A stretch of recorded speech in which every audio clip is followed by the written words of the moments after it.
Acharya ji Pranam. Out of all the names of the warriors that appear in the first chapter of Srimad Bhagavad Gita, it is only Arjun who comes midway and says that he is not ready to fight. It seems everybody was quite sure about the battle. All of them had started blowing their conches as if they knew exactly what was happening, what it would lead to, and they appeared prepared for it. Only Arjun seems unsure and doubtful. I too find myself unsure about a lot of things in my life, and I keep searching for sureness. Now, as I already know that Duryodhan is the villain in this epic, and he seems to be pretty sure of himself, I think sureness is not exactly what I must look for. Then how to come out of this Arjun-like state of mind? What makes me so unsure about everything?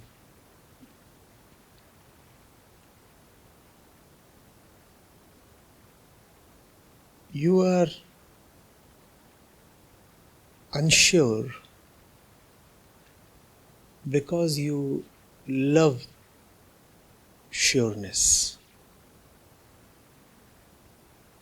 After all, it is not your lack of sureness that makes you write to me, but the unease and frustration this lack of sureness causes in you. Visit again. Lack of sureness makes you uneasy and frustrated. What does that tell about your being? It tells that you love sureness. Had you not felt uneasy with confusion, why would you have sought clarity?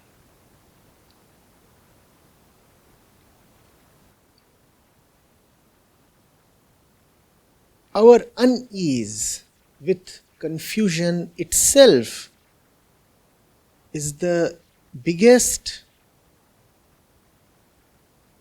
only and irrefutable proof that we are born lovers of sureness and clarity.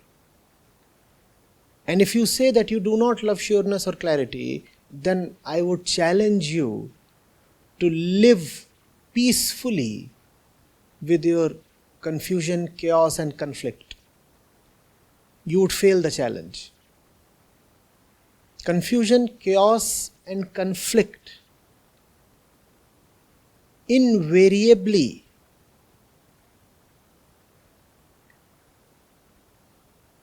unexceptionally cause frustration in the mind. In the moment you notice this, you learn something about the nature of the mind.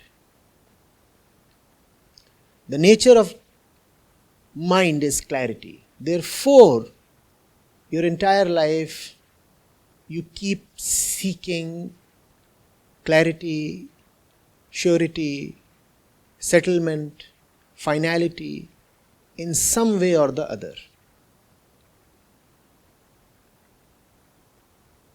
Are you getting it? So you say that most people seem so sure about their lives. They strut about so confidently. There is almost a swagger. And you feel a little inferior, some kind of a misfit when you look at your own condition, wavering, unsettled, confused, unsure.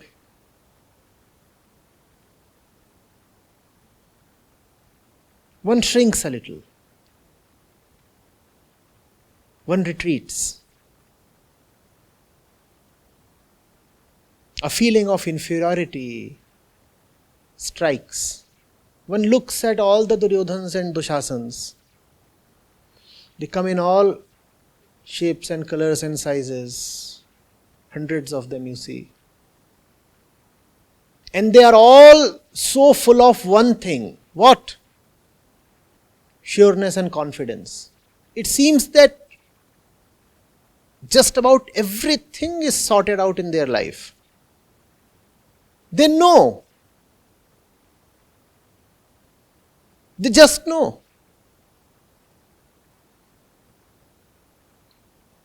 And then there is you. Doubtful, confused, unsettled, still undecided, still learning, still seeking. And there they are, well settled.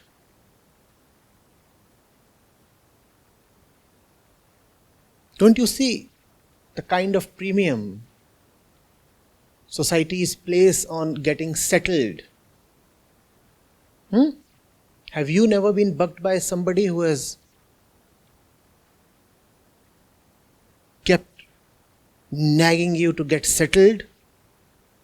Do you see what this thing called settlement is really psychologically about? They want you to come to a finality. That's called settlement. I have come to an end. I have come to a conclusion. I have settled down. I am no more moving. I am no more journeying. I have come to my destination.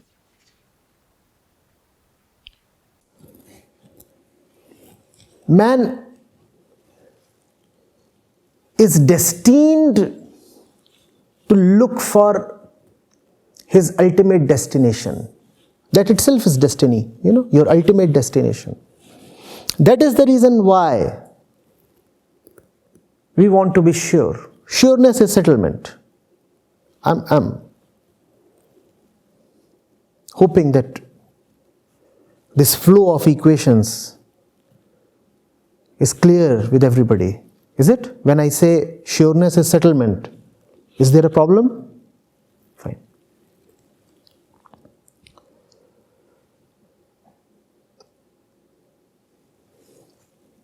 So we love to settle down. We love to be sure. And that's great. That's the way it should be. If you are doubtful, you must love clarity.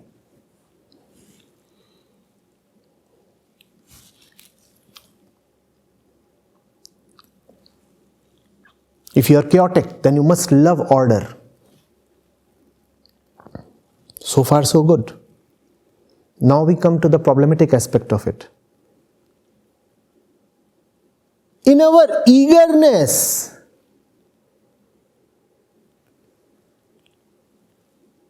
to reach destination, we often settle for false destinations.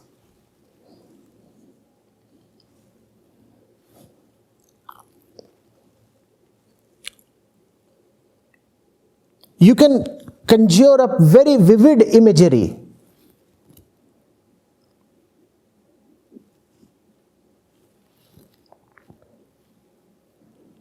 There is something that you very, very deeply, rather desperately want. And you want it so desperately that you find that you are internally compelled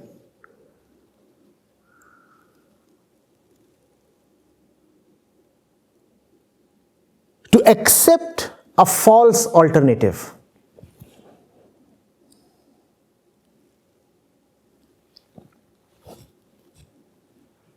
Are you getting it? Has that happened with you? Let's say when you have gone shopping.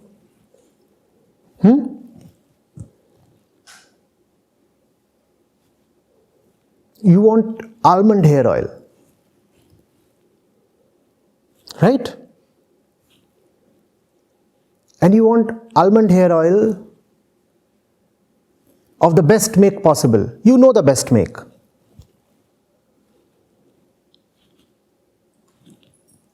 And somehow the situation is that you want almond hair oil pretty desperately. So you go to the shopkeeper and it's 9 p.m. The shutters are being pulled down. You go to the shopkeeper and you say, I want AB almond oil. And he says, I don't have AB almond oil. But I have CD almond oil. And this puts you off. Because not only do you want almond oil, you want the best and genuine AB almond oil. So you say, no, AB. And quickly you walk out. But it's 9 p.m. already. The market is getting closed. Quickly you rush to the next store.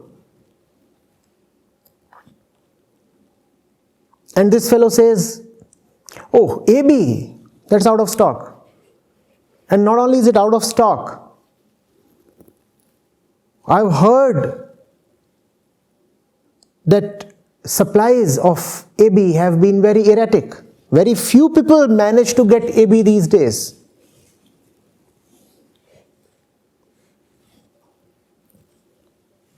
But I have EF.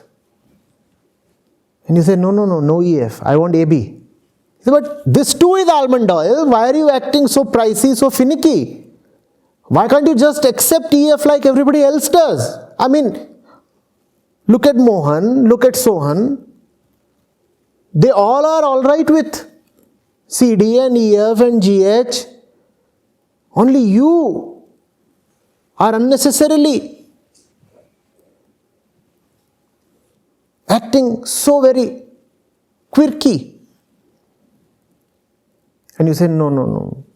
I want only the best, the highest, the genuine and the authentic thing, AB. You say, but AB you won't get. AB you won't get. And yes, of course, now you are both frustrated and demotivated. So somehow you pull yourself away and enter the next store which is already half closed. And with the corner of your eye you can see that the rest of the market is now fully closed. You know that this is your last chance. This third store is your last chance. You enter this third store with frustration, disappointment, a little bit of hope, and a lot of desperation. And you say, will I get AB almond oil? And there is no force in your words. It is almost as if you know that you won't get AB. And that's exactly what happens. He says, no AB, but I have ST. And let me tell you, before you shoot SD down, ST is better than CD, EF and GH.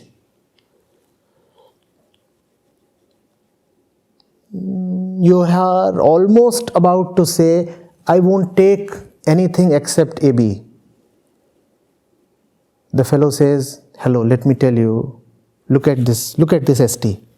This is far, far better than CD, GH, MN, XY, everything. Look at this. This is far better than everything. And you are whispering to yourself, but AB, what happened? AB. And now the fellow is all upon you, prevailing over you. He's saying, this ST is better than anything you can ever practically get, and I am your last chance. The market is all gone. Do it right now before it is too late for you. Come on, say yes. You don't feel like saying yes. But now, the shopkeeper is no more a shopkeeper. He is lording over you. He is enjoining you. It's an order. Say yes. This is your last chance. Say yes. Otherwise, forget AB, you won't get anything. And then, arguments arise from a previously unknown corner of your being. You never knew that such a point existed within you. And this point starts saying, but what's so special about AB that you are so hell-bent on AB only? Come on, say yes. I mean, I understand you have had a long-standing affair with AB, but the others too must be given a chance, you see. I mean, come on, have some socialist sense. This is not done. Give the others a chance as well. Why won't you? And the shopkeeper is not such a bad fellow at all. After all, you see, he has kept the shop open for you even beyond time. And all kinds of arguments start arising. And it's not as if you have to really permanently settle down with ST. Next time you can get AB. This time just say yes, why not? Don't you need almond oil? And with a meek and feeble voice, you say, yes. Game over. Finished. That's the way it happens. This is a story of our lives. Each of us. Each single one. We never really wanted to say yes to anything but the highest. But situations and our own inner weakness and infidelity have repeatedly forced us to sleep with strangers. Externally and internally, we have been compelled and arm twisted to say yes to those who really deserved a firm no from us. And once you have said yes to ST, the problem is AB doesn't appear appealing anymore. It is almost as if you know that you have sold yourself out and you no more deserve to ask for AB. ST becomes your life. AB keeps fading away as a distant memory, as a dream once cherished, as a youthful fantasy, as a utopia never to be realized.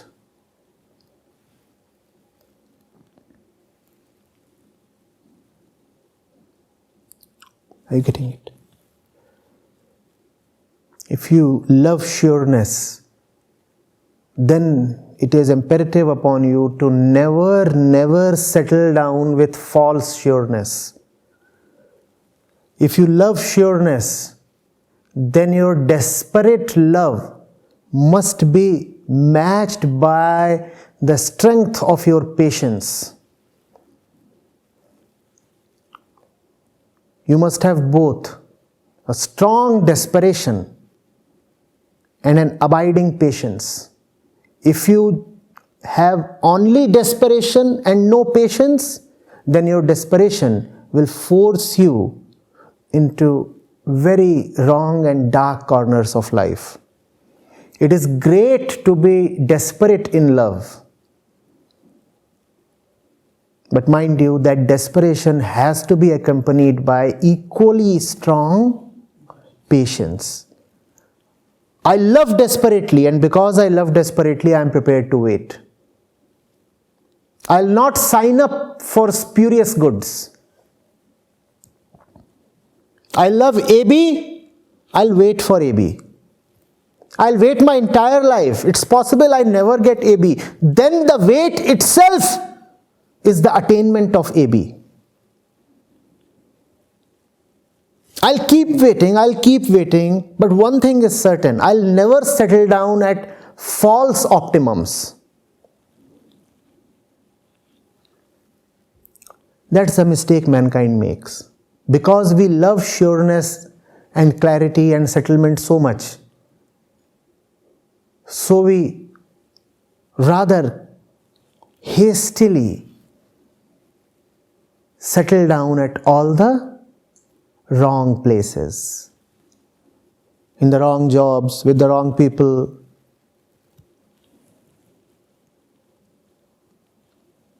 It's great to look for a conclusion, but don't conclude hastily. If you really love to conclude, and the final conclusion, remember, cannot be a sentence, a word, an ideology, a thought. If you really love to conclude, then you must know that the real and final conclusion can only be an empty and pure clarity. A clarity empty of all thoughts, all utterances, nothing to hold on to. That's clarity. Nobody eager to hold on to anything. That's clarity.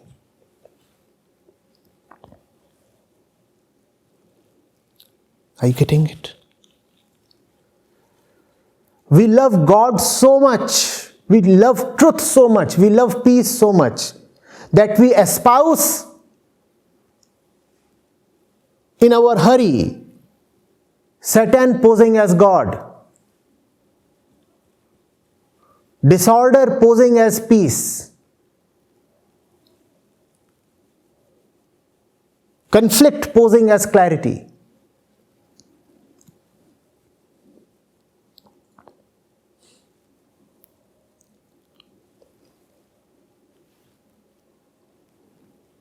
That's what makes Arjun unique on the battleground. If he is confused, he is confused. He does not pretend to be clear. The others are all studs in their own eyes and right. The others are also very confident. We know what we are doing. Yeah, we know. Yeah, I've come over to shoot that fellow down. What do you think? You'd ever find somebody like Duryodhan in a dilemma? Now you know who is a Duryodhan. The one who never experiences any dilemma is a Duryodhan.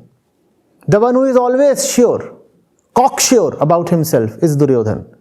You'll always find him very confident, his head held high. He would never be found pondering, never pensive, never introspective, let alone meditative. You'd never probably find Duryodhan all by himself, alone in a room, just wondering. Duryodhan doesn't have to wonder. In his eyes, he is a know-all.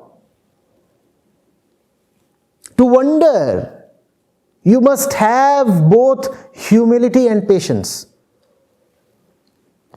He has neither.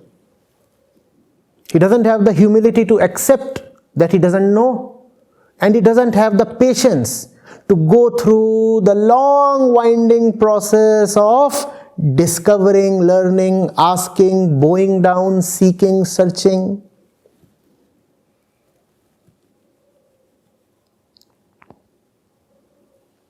Be very, very guarded against your confidence. Unfortunately, the world we are living in places a lot of premium upon confidence. Do you know what is confidence? The thing that the ego exactly wants. Doesn't need it, it wants. The ego needs clarity but wants confidence. This is the age of confidence. This is the age of chests puffed out. This is the age of people who say, I know I am sorted and see, I made it. The poster boys of modern civilization. People who are successful in corporations, people who are successful in academics, people who rule countries, people who sit atop governing boards, people who direct universities, they are the know-alls. We know. We know. And even if they politely admit that they do not know, they'll say, I do not know, but I know how to know. For them, there are only two halves, that which they already know of and that which they are about to know of. Their lack of humility, their lack of spirituality forbids them from admitting that there is a dimension of the unknowable. They would never admit that. So be it a university professor or be it a high-flying corporate executive, they are exactly alike in this respect. They both know and are very sure.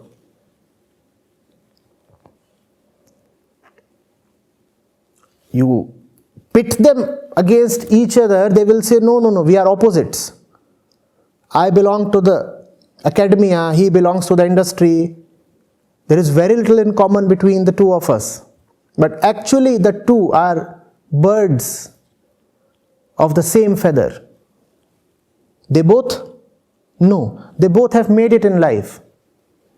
They both are sure of what life is all about.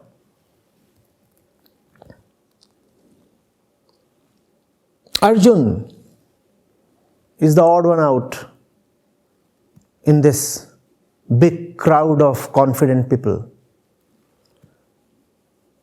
He is the only one who is trembling. And you will tremble, I assure you. You know what is it that trembles? When you are looking for clarity, what is it that trembles? Your false clarity. Therefore, when you are looking for sureness, it is not so important to look for sureness, but to watch out against your false surenesses. When you say Arjun is trembling, why is Arjun trembling? All that Arjun took as true so far is trembling. His false confidence is trembling. His false conclusions are trembling. Like a dilapidated and hollow building being attacked. It trembles, That's the function of truth. It demolishes. And when the truth is knocking, of course your false walls will tremble. And Arjun is trembling. Had Arjun already been in the truth, would he be found trembling on the battlefield? So Arjun is not in the truth and Arjun is trembling. What does that tell you?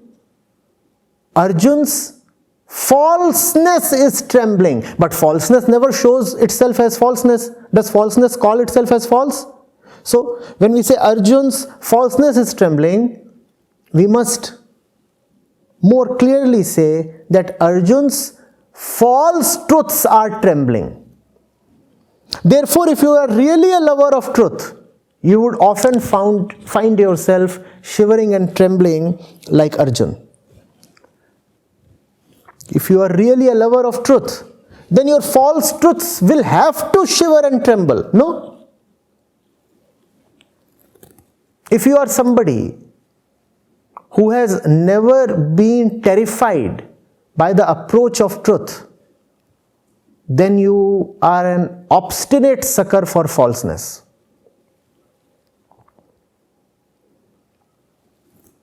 If the approaching footsteps of truth do not make you tremble in your pants, then you are one incurable patient of chronic falseness. Arjun is not incurable, as is proven by the subsequent events. He is able to see that all that which he so far believed in is hollow. The setting is portentous.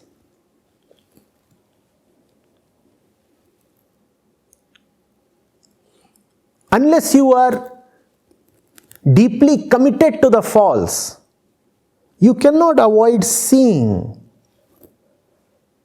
the utter hollowness of the so-called common life. Here are your brothers and cousins and fathers and grandfathers and the entire assembly of relatives, and you are supposed to believe that being with your own is the greatest blessing possible. And here are those who are supposedly your own, and they are all pointing arrows at you. Their swords are eager to bathe in your blood. Arjun cannot help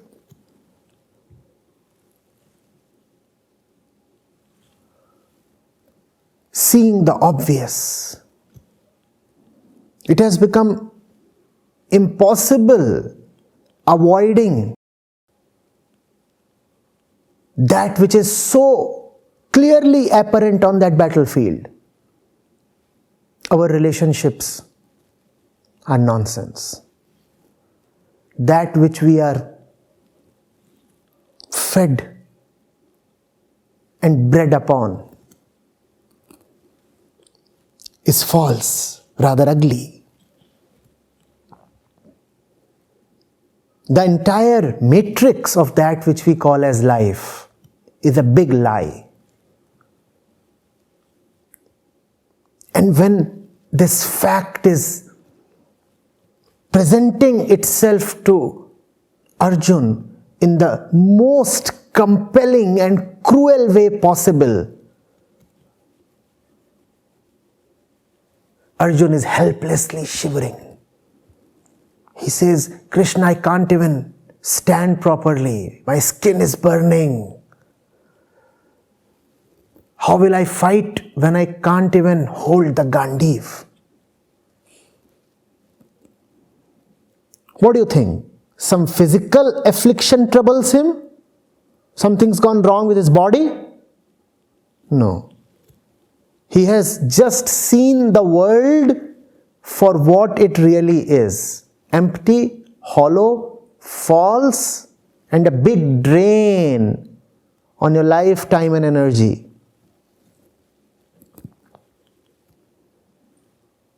What Arjun is experiencing is the beginning of dispassion. Though in his words you would find a lot of attachment and affection towards the past. He says to Krishna, oh, these are the people who raised me. These are the brothers I played with. And there is Bhishma. And then there is my teacher Drona. Do I want to live after slaying them? What will I do with the property and the throne I'll thus get? So that's the manner in which he is speaking. But it has become clear to him that that which presents itself as the world and demands to be taken surely, seriously, is in reality a fishy affair.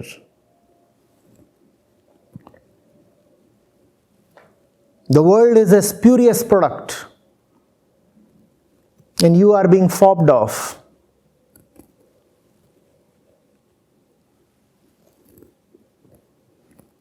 What you are paying for, a bad, illicit,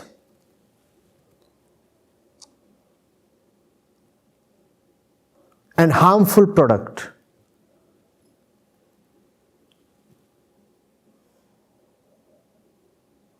is the best and highest and the most precious that you have.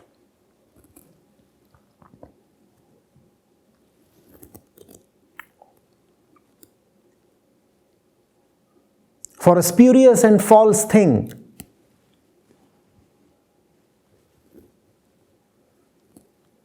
you are paying up with the only asset that you have, your life.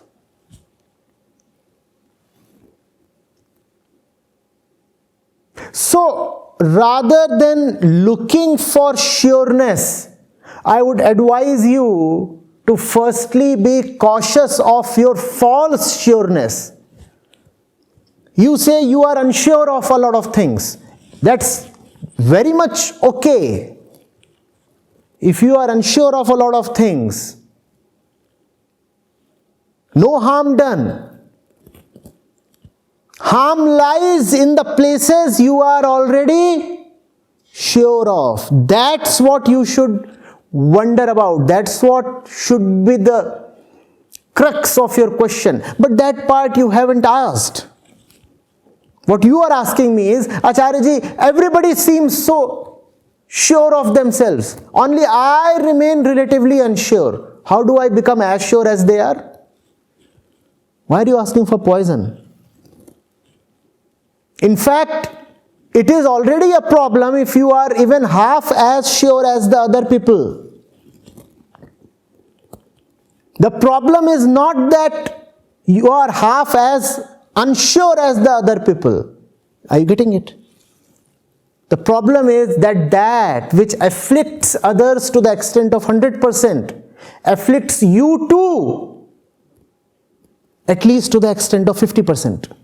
The remaining 50% is not the problem. The 50% to which you are like the sure ones is the problem. Avoid confidence and sureness at all cost. Do not assure yourself that you know, because I assure you that you do not know.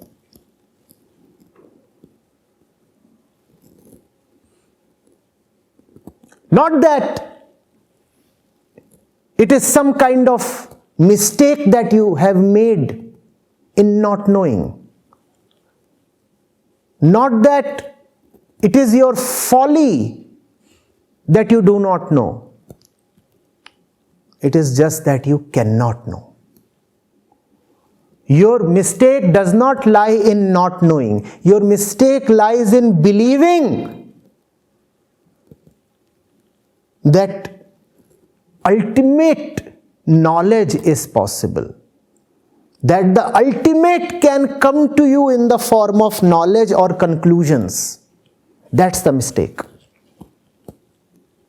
Even the greatest of realized people have never really known. But this much they have known that they cannot know. Your mistake does not lie in not knowing. Your mistake lies in your false belief, your false confidence that you cannot know, and that is called ego.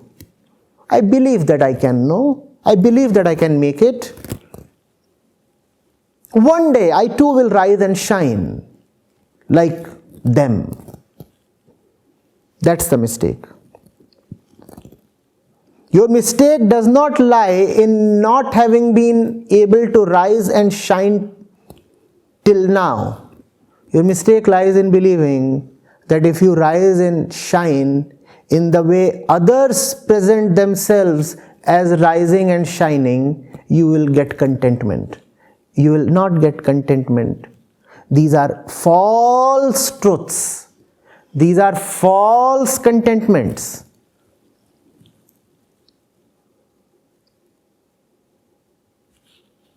True discontentment is a blessing.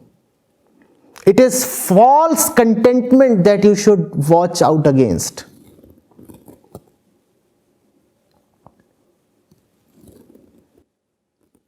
If you are really unsettled, be grateful. Be cautious against settling down falsely, prematurely.